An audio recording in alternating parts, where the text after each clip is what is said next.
All right, so those are all the two by checks that we have run. Get into our trips checks now. All right, so anytime we get a 3x1 situation, we're going to have to look at running one of our trips checks. All right, so the first one we'll cover here is Brady. Okay, so Brady, it's because we're playing blue on 1 and 2. This corner should actually be drawn outside. Like I said, we play him inside though sometimes too. But Tom Brady, number 12. So we're playing mix on 1 and 2 here. Okay. So this corner, just doing the same thing. Key in number 2. He comes out, he takes him, penny over the top of number 1. And we are now bracketing number 3 with the chuck and the rover. Okay. So this Brady here takes some teaching to do this because we're playing now our chuck outside of number 3. So with the tail back to that side, either the chuck or the rover ends up having to be our pause player. All right, same thing if the tailback was away, one of them would end up having to be our run insert player, and it all depends on what number 3 does. Okay, so if they were to run, let's say, a bubble here, okay, the chuck takes number 3 on anything outward breaking. All right, so as soon as he gets that bubble or a 5-yard out, anything under 5 yards he takes out, he'll go with it, and usually you get blocked here. He's got to fight over the block of number 2. All right. Anything vertical or inside by number 3, then the rover is going to take him. Okay, so in this instance, then the chuck becomes the pause guy. Anything outward breaking, then the rover steps down and he becomes our pause guy. Okay, so it's just a bracket on number 3.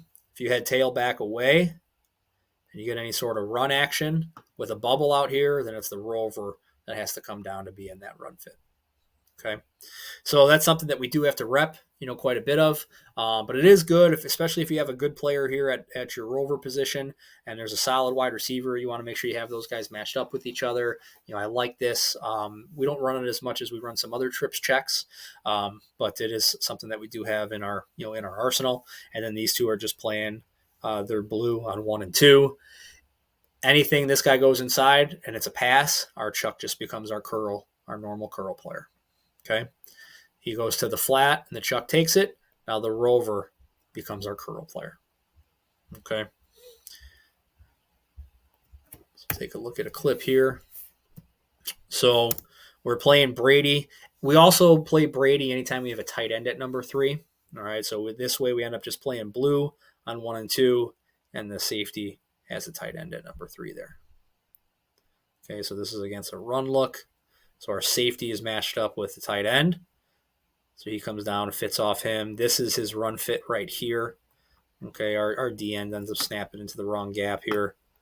I'd like to see the D end inside of this. But linebacker still comes downhill quickly enough that he's able to come through and shreds off the guard there for a pretty nice play. All right, the flip inverse of that is Jordan. Okay, Jordan is now 2 and 3. All right, so now we're playing that blue on number 2 and number 3, and the corner is responsible for number 1.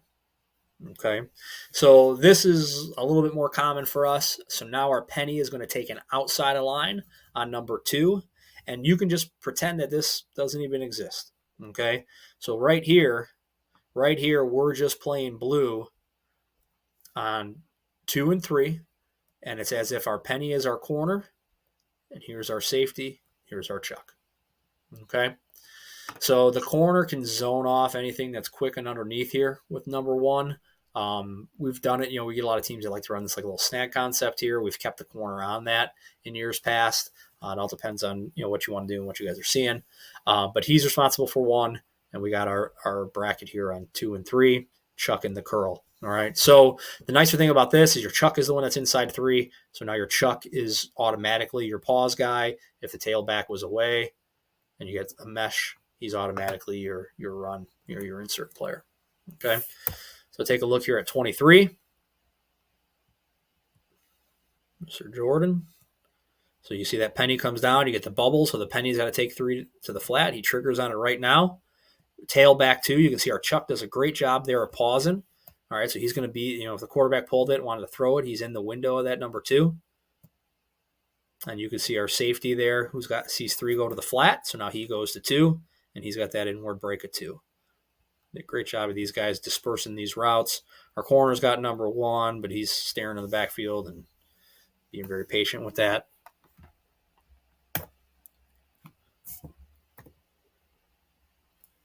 All right. Now we have a bunch look. Okay. So Chicago, this is a trips version of the Bears, check that we covered earlier, the first one that we covered. All right. So when we get trips and we get a bunch look, now it could be bunch flexed out, it could be bunch tight to the formation. Either way, we play Chicago to that automatically. Okay. This is just cover 2.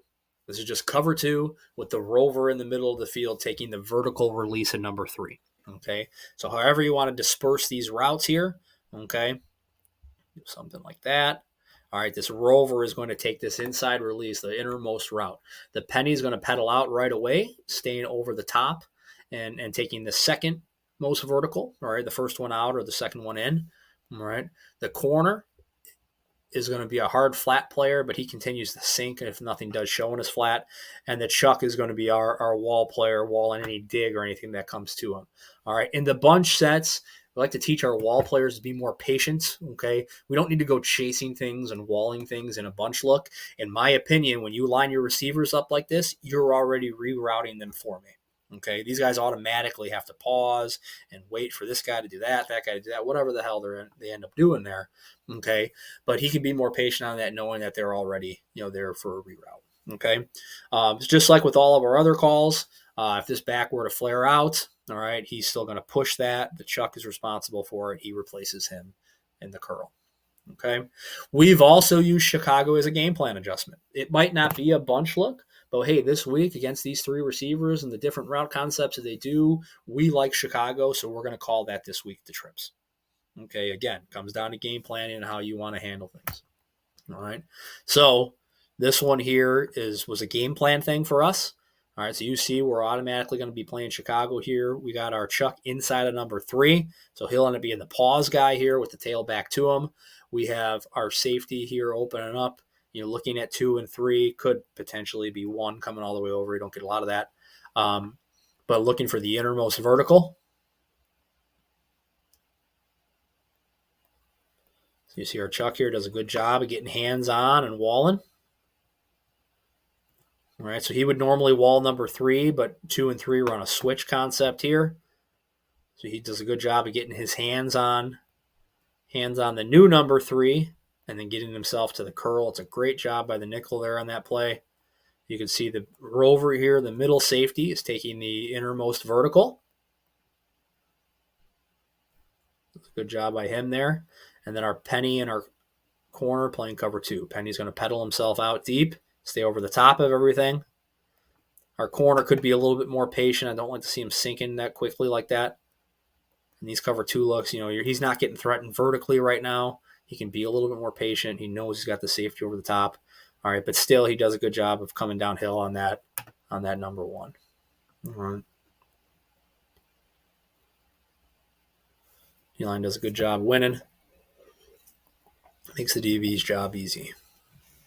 All right. Now here's our box call. Now this is the one that we don't have a clip of. All right. When we get down to the red zone goal line, if we were to get this bunch look, okay, we can't play Chicago anymore. There is no deep half of the field, when you start getting into the red zone. Okay. So we teach box. Okay. So I really like this concept. If you guys have, looked up any of this stuff online, you've probably seen this before. But our corner and our penny aligned to the outside of the bunch. Our Chuck and our rover aligned to the inside of the bunch. I teach our guys that this basically is Chicago. Okay. So even if our guys went out there and they forgot to call box when we get down to the red zone and they make a Chicago call, all right, it's really going to play out the same way because this penny is going to pedal deep and outside. The corner is going to sit in the flat outside. The Chuck's going to sit in the curl inside. And the rover is looking for the innermost vertical. Okay. So the Chuck has the first in. The rover has the second in. The corner has the first out. The penny has the second out. All right. If all 3 were to somehow do something in the same direction, then the penny's got to take the third in. The rover's got to take the third out. All right. Again, not something that we really see. But I think this is a great goal line check to really take care of these bunch and these switches and a lot of these concepts that teams do like to run in that area. It's just not something that we've seen called, against us. We just haven't seen that. We do still run quarters, down on the red zone goal line. That's not something that we shy away from. We do have some other calls that we will run as well. So up until this point, the last couple of years since we put this in, we haven't gotten this call to show up in a game for us yet. All right. And then lastly, our final trips check is Seattle. All right. So this is our trips check. That is now a version of cover 3. So we have all these different versions, of cover 2 looks and the quarters looks and almost basically man to man looks, but this is really all just quarters checks for us. It's all the same call for us. Okay, so Seattle is one that we like certain game plan type stuff, but we're going to roll this penny down. He's going to become our flat defender. Our Chuck stays inside 3. He is still our curl defender, and our corner and our rover are our outside third, middle third. Okay, but the way that we teach that.